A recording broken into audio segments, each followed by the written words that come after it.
This video was sponsored by Enhance, Elbilmek, a better road planner, Kempower and bilkomponenter. Yo, what's up? We're now at Ioniq and today we're gonna test this beast from the east.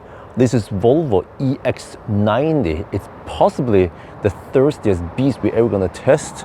Maybe thirstier than Fat e-tron, we'll find out. But this is the top of the crop. It's the flagship from Volvo. It's a 7-seater. It's over 5 meters long. Let's see. Yeah, oh, look at this. They got it right. The charge port is on the left side with the right side, or the right side with the wrong side. We have some Pirelli Scorpion. Yeah, quite fat tires. 295, 40, 21 in the rear, and then staggered. But okay, look here. Here's a party trick. Open up the trunk. Voila, you have plenty of space because the third row has been folded, and then you can take them up like this. Huh? That is pure luxury. Ooh, great. Well, you only have to do this. But yeah, so there's actually okay space here for people with legs even. Okay, but I'm gonna fold them down for the test, because actually those headrests, they kind of block the vision a bit, the rear vision. You see, and here in the back, plenty of headroom. Wow, look at this interior, looks great. I like bright interior more than the black interior. And then, what do we have here? What do you have here?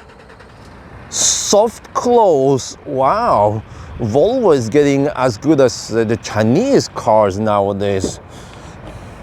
And then in here, nice plush interior. Oh, wait, only Bose sound system. Do they come with Bowers and Wilkins or Bang & Olufsen? It's Weissnicht, but we have only Bose, okay?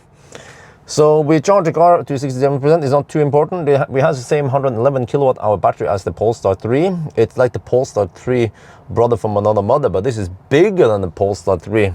So we will just measure the consumption. I want to know how much thirstier than the Polestar 3 this is. Oh, there's an F-150 charging over there. Nice. In the truck chargers. Well, okay, so we will just drive this loop and back again and measure the consumption.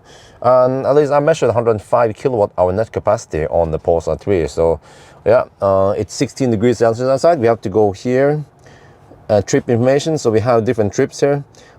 Since last reset, since last charge, and current trip. Can I reset this, or does it reset automatically? I'm not sure. Wait, how do I? Okay, whatever. I'll figure. It seems like only is last reason you can reset. Wait, what happens if I start driving now? Will the current trip reset? Yeah, okay. All right, let's go. All right, on the move, we're doing the 120 test first. We have to cruise 123 to match 100 and... okay, maybe 124 then. There. And look, we have auto lane change. Wow. But however, the following distance on ACC does not seem to be possible to adjust. It seems to be a fixed distance, which is actually quite far, or yeah, medium to far on most other cars. But you see, it has some visualization here of what's going on. But you cannot see on the trip meter here. Then you have to go here and look on the main screen. So the Volvo software has been criticized for being quite unfinished by not me, some other reviewers.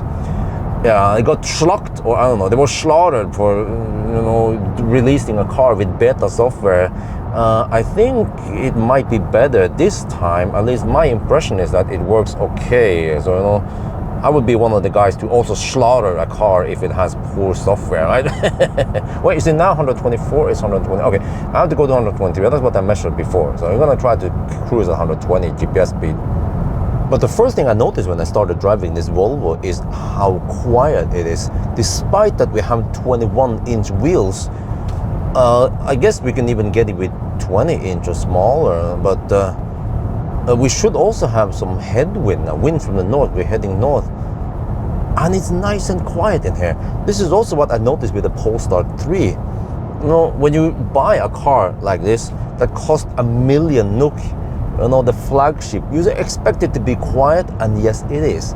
And the ride is also just superb, nice and comfy, but also at the same time it's sporty. When I go in roundabouts and go on the on-ramp to the motorway and I floor it, I feel like, I'm not sure if it has the same rear differential as Polestar 3, but I feel like it wants to go fast, and the car will do whatever it can do to make you feel like it's a fun car to drive, despite that it's a big, heavy, fat beast. Speaking of that, we need to check the weight eventually. Will we break the 3-ton scale? Okay, probably not, but I'm guessing 2.9 tons. And how is Bjorn today? Yes, we have headwind from the north. Not that strong wind, but I think it was around 2-3 meters per second. So of course that increases the consumption of the wind north now before we turn around. And then I think there's still some road works a little bit down the road, so we have to compensate for that because it's typically a 50 zone there. Okay, here it is. It's moving all the time, and also on different sides. They're putting up some street lights here. Alright, so we have to compensate for this. However, the stretch here is quite short, around 500 to 700 meters. Freaking, huh? Well, that was fine.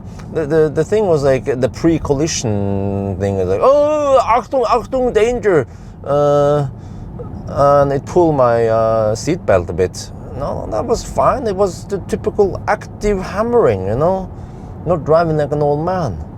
Okay, well, I know old Volvo is all about safety, but sometimes it becomes a little bit too much. And then. Yeah, but as long as my 46. Oh, really? Well, anyway, yeah, you see how short it is. But I still need to compensate. I'll go a little bit faster now for the remaining tests to compensate for it. So ABC, always be compensating. Oh, let me test something here. In curves, how does the auto lane change work?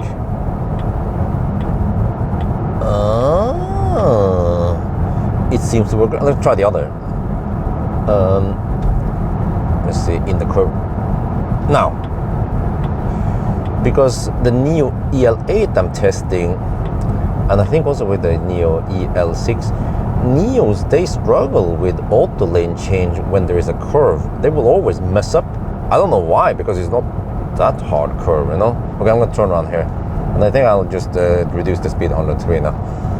But yeah, this is very good. It can do the auto lane change also in curves. Wow.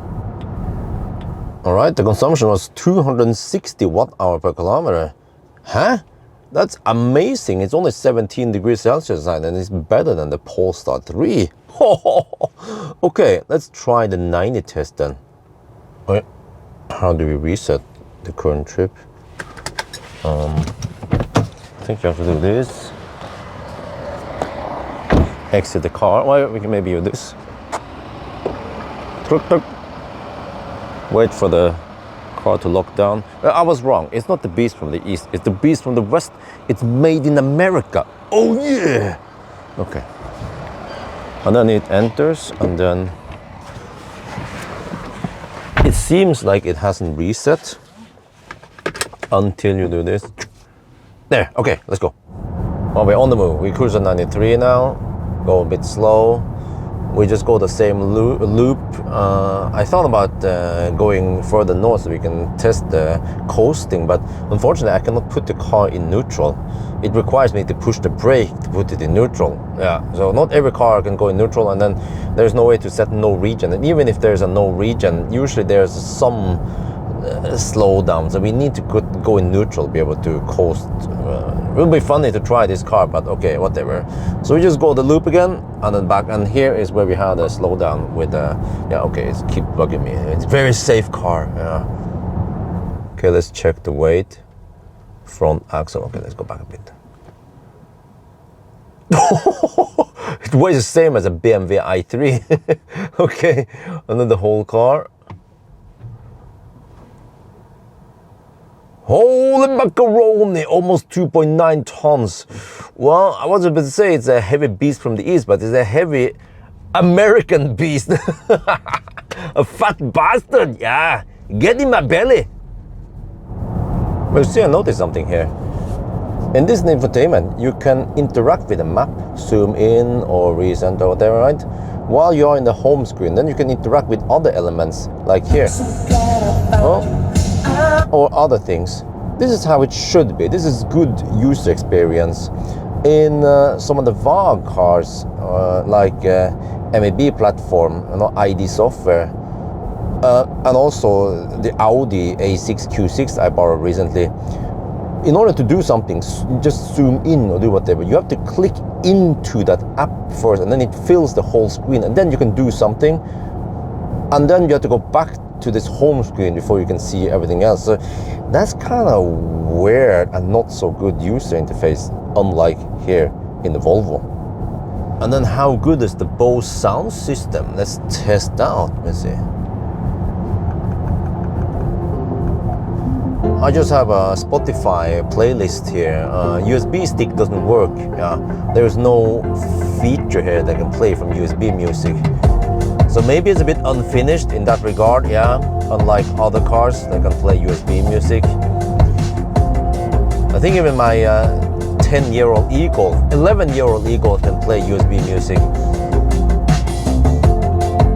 Well, some bass, not that deep. At least there's something going on here. But it seems to lack some details in the high tones. I even set Spotify to use the highest possible quality for streaming.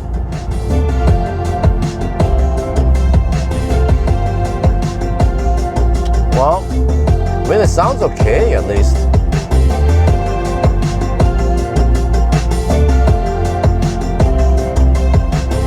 Okay, next song. Let's skip a little bit. Man, we hear this, you just want to slam some doors.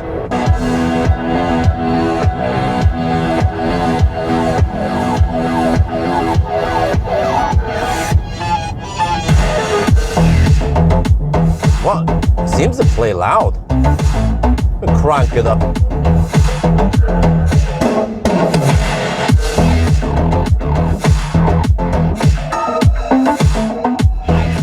That is very good. When you crank it up, the volume goes up equally.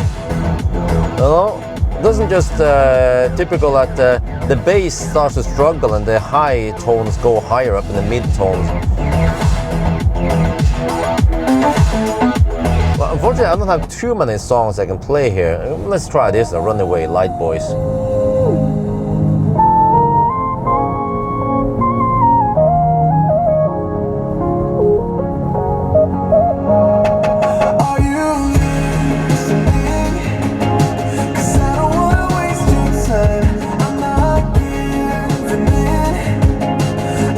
I can hear it lacks deep bass. Does it even have a subwoofer? It's white niche, but it kind of lacks that deep bass. Yeah. So yeah, let me see. We're coming to a tunnel. I had to. What is this again? Which this. There.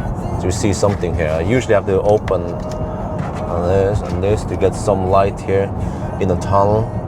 But yeah, I mean, it sounds okay, but I feel like it's nowhere near as good as the high-end system like Burmester or Bang & Olufsen, you know? So yeah, I don't know all the specs here, but at least it has both systems. But if I would spec a car for $1 million NOK, I would definitely get the best sound system, probably Bowers & Wilkins.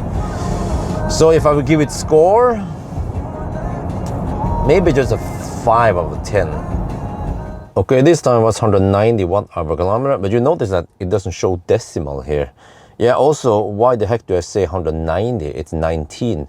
No, well, I don't agree with the whole car industry. It's messed up. Well, except for actually Tesla and some of the Chinese brands, but they always use the kilowatt hour per 100 kilometer, which is over complicated and long. We should use watt hour per kilometer instead, because watt hour is quite easy to understand. You actually use watt hour many other places. But okay, it doesn't show decimal. So 190 watt hour per kilometer, but the Polestar 3 was at 180 something. But also the Polestar, wait, did it show decimal or not, the Polestar? I think it was very similar software.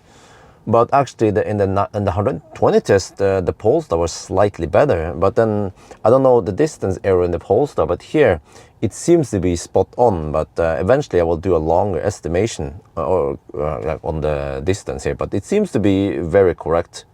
But the test today shows that this bigger EX90 is roughly as efficient as the Polestar 3. But the Polestar 3 has different tires, so I suspect that the Polestar 3 is more performance oriented with the tires, and maybe, well, tires are maybe stickier but then consumes more, and then maybe the drivetrain and other things with the differential on Polestar 3 makes it less efficient but then more fun to drive. So yeah, at least now it seems like even this beast, this big car, is not as thirsty as the fat e-tron. But overall, I mean, I feel like it's okay car until I see some of the Chinese cars. You know, for 1 million NOK, you expect to get some massage. Well, we have massage here, but then I try to look everywhere, and even by looking at the seats, I can tell that these seats, they don't have ventilation. And actually, in sunny days like today, I feel like I would like to have some ventilation. So, I mean, it's a good car, you know, it's made in America, you know, it's Swedish design. But when it comes to the plushness and the other features, I feel like maybe it's a bit short compared to the Chinese. Also, this car, I can show you guys later in the 1,000 kilometer challenge. It charges at around, I think it was 230 kilowatts or 40, I don't remember. Only, but then, for example, the Seeker 7X charges at 400 kilowatts. And then eventually Neo EL, well, the third gen ES8 when it comes out, that's 600 kilowatts. And also nicer interior and TV screen and whatever. Well, okay. Well, I mean, okay. If you don't want Chinese, you can go for the Volvo, and then you just have to pay the price. But then you also get, at least from what I've seen now, a pretty nice car. Yeah. Okay. Anyway, I think that's gonna be for now. Hope you guys enjoyed this video. As always, thank you for watching, and talk to you later.